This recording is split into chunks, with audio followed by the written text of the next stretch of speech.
반갑습니다. 역사를 바로 알면 미래가 보인다. 오늘은 대한민국 건국을 위한 중요한 배경 인물을 찾아 같이 생각해 보도록 하겠습니다. 해방 이후에 한반도가 새로운 지형으로 형성되는 데 있어서 중요한 인물은 누구였을 것 같습니까? 아마 여러분에게도 떠오르는 인물들이 있을 것입니다.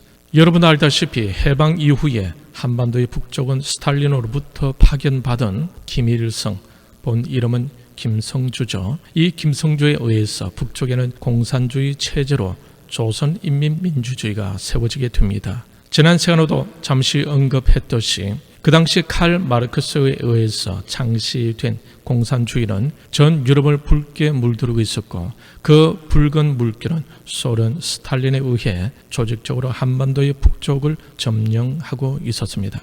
이러한 조직적인 움직임은 은밀히 진행되었습니다. 그리고 그 당시 한반도 남쪽에는 공산주의자이면서 독립운동가였던 박헌영에 의해서 남조선 노동당, 남노당이 조직됩니다. 여러분도 알고 계시겠지만 박헌영은 코민텔은 국제공산당의 후원을 받아야 조선을 해방할 수가 있고, 조선의 소비에트 정부를 수립하여 소련의 가맹 공화국이 되어야 한다라고 주장하다가 김구로부터 분노를 사기도 했던 인물이었습니다. 원래는 기독교인이었으나 공산주의자가 되면서 무신론자가 되었던 사람입니다. 이러한 박헌영이가 남노당 총책으로 있을 당시 남노 당원들은 남한에 약 20만 명 이상 있었다고 합니다.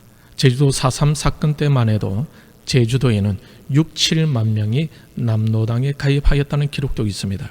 이처럼 남한에서는 남노당이 그 세력을 펼치고 있었고, 남한이 공산화되는 데 있어서는 시간 문제인 것처럼 보일 정도였습니다. 아찔하게 느껴지지 않습니까? 조선도 망해 사라져 버렸는데 이전에 이 땅의 백성들이 공산주의의 노예로 전락하게 될 위기에 처해 있었던 것입니다. 이런 사실에 대해서는 모른 채 공산주의를 마치 유토피아인 것처럼 많은 사람들이 지지하고 있었습니다. 이것은 그 당시 전 세계의 대세였습니다. 이때 유독 공산주의에 대해서 강하게 반대하던 사람이 있었습니다. 그가 바로 이승만입니다. 그 당시에는 미국도 공산주의 실상을 알지 못했던 상황이었고, 유일하게 공산주의를 이해하고 반공을 외치던 사람은 이승만 뿐이었습니다. 나중에 미국이 공산주의 실상을 파악하게 되자 그렇게 그들이 싫어했던 사람 이승만, 그가 그토록 소원하던 대한민국 건국에 미국이 협조하게 됩니다. 그러므로 대한민국이 건국되는 데 있어서 언급하지 않을 수 없는 인물은 바로 이승만이라고 할 수 있을 것입니다.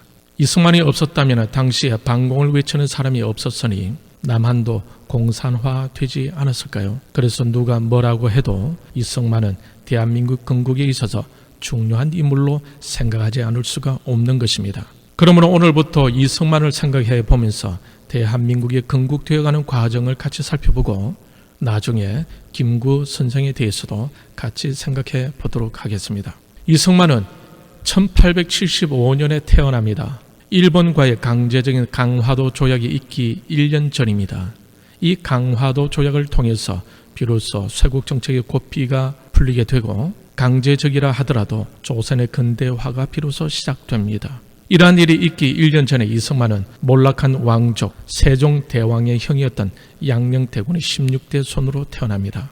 비록 왕족이어서나 5대조 이후로는 벼슬길이 끊겨서 가난 속에서 자라게 되었습니다. 이승만이 태어난 곳은 황해도 평산이었지만 2살 때에 한양으로 이사를 하죠. 이호 목사님은 그의 책에서 이승만의 유년 시절에 대해 2가지 특별한 이야기를 전하고 있습니다.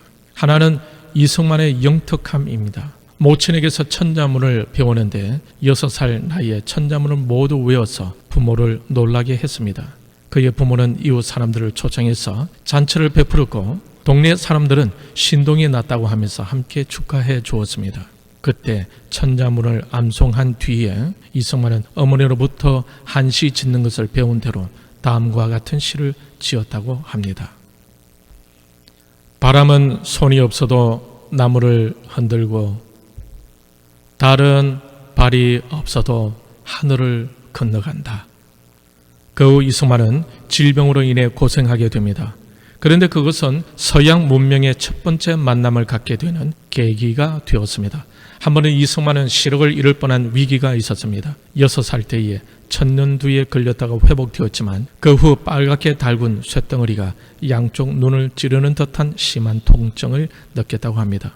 빛이 눈동자에 들어올 때마다 아픔을 느꼈기에 두터운 보자기로 눈을 덮어야 했습니다. 재래식 의술로는 고칠 수가 없었습니다. 이승만의 부모는 수소문 끝에 서양 의술을 배운 일본 의사를 찾아갔습니다. 의사는 안약을 주며 하루에 몇 방울씩 넣으라고 당부했습니다. 그 지시대로 따르자 불과 사흘 만에 씻은 듯이 낫게 되었습니다. 하마터면 6대 독자인 눈을 잃을 뻔한 부모는 가슴을 썰어내리며 안도했다고 합니다. 이것이 이승만과 서양 문명의 첫 번째 만남이었습니다. 그리고 또 이승만이 유년 시절에 보여준 다른 특징은 집중력이었다고 합니다. 노래, 공부, 연날리기, 나비 그리기 등 재미있는 놀이와 함께 즐겁게 자라났던 소년에게는 한 가지에 몰두하는 습관이 있었다고 합니다.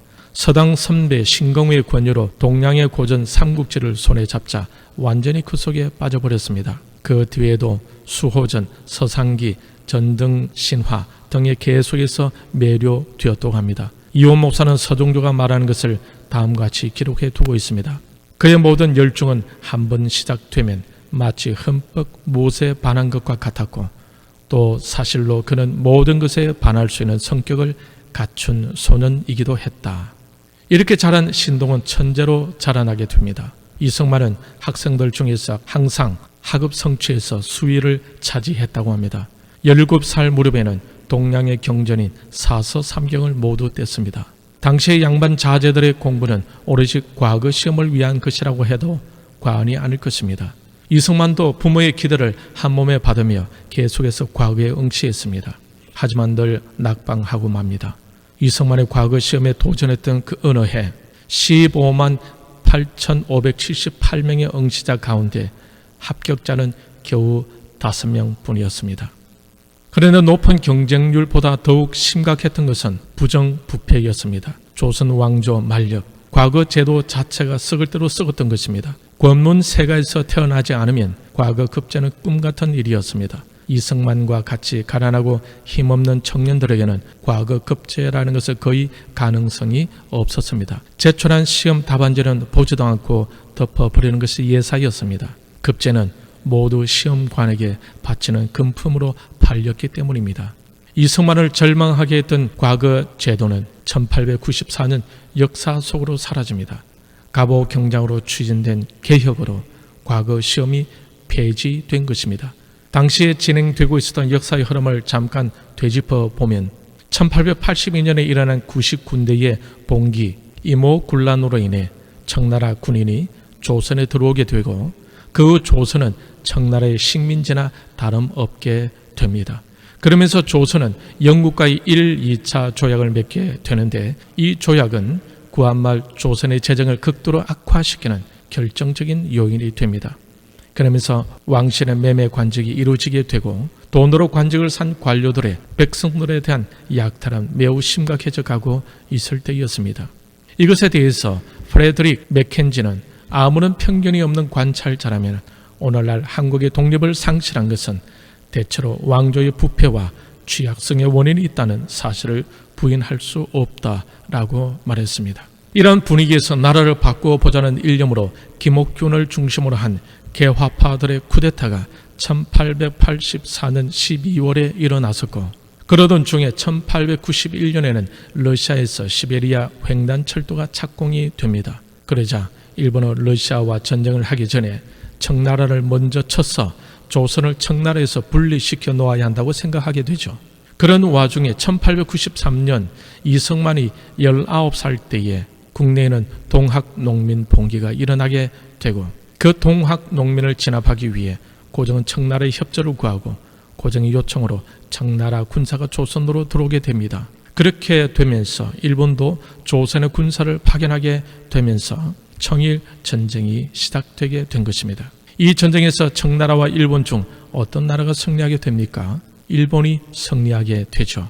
1894년 일본이 청일 전쟁에서 승리한 후 일본이 주도로 시작하게 된 개혁이 바로 갑오 경장, 가보 개혁이라고 합니다. 이때 신분제 폐지와 함께 과거 제도가 폐지하게 된 것입니다. 청일전쟁에서 일본은 승리를 하지만 러시아가 프랑스와 독일과 합세하여 라오둥 반도를 청나라에 돌려주라고 협박을 합니다. 일본이 러시아 요구에 승복하게 되죠. 그것을 보고 있던 조선은 러시아가 아주 대단한 나라로 보게 됩니다. 그래서 고종과 민비는 러시아에게 손을 덥석 내밀고 맙니다. 그러면서 일본은 조선과 러시아의 관계를 끊게 하고자 1895년 10월 8일 민비시의 사건을 저질렀고, 고종은 1896년 2월 11일 러시아 공사관으로 피신하게 됩니다. 이런 시대 상황을 앞두고 1875년에 이승만이 태어났으니 이러한 이후의 모든 과정을 어릴 때부터 다 겪으며 자라게 된 것입니다. 고종의 아관 파초는 이승만이가 21살 즈음 때의 일이었습니다. 시대와 운명은 동양의 정통에 익숙해 있던 이승만의 발길을 서양 쪽으로 이끌고 있었습니다. 이처럼 청년 이승만은 동양과 서양이 운명처럼 교차하던 시대를 마주하고 있었던 것입니다. 자, 그러면 혼란한 조선, 동서양의 문물이 교차하고 있을 때에 이승만의 운명은 과연 어떤 방향으로 흘러가게 될까요? 오늘은 여기까지입니다. 대한민국의 건국은 결국 사람들에 의해서 이루어지게 됩니다. 결과적으로 대한민국의 건국을 논할 때에는 이승만을 건너뛸 수가 없는 것이죠. 복잡한 조선의 국내 정세와 동서양이 교차하던 시절에 태어나고 자라면서 서양 문물을 접하게 되는 이승만을 살펴보았습니다. 다음에는 배제 학당에 들어가면서 변화되는 이승만의 삶에 대해 같이 생각해 보도록 하겠습니다. 역사를 바로 알면 미래가 보인다. 때로는 어렵고 힘든 상황이 덮쳐온다 할지라도 이끄시는 하나님을 기억하고 묵묵히 그분만을 바라보고 끝까지 견디고 이겨나가시길 바랍니다. 시청해 주셔서 감사합니다. 보다 더 많은 사람들과 함께 역사를 객관적으로 이해할 수 있도록 구독과 좋아요 눌러주시는 모든 분들께 감사드립니다. 감사합니다. 승리하십시오. Great Korea!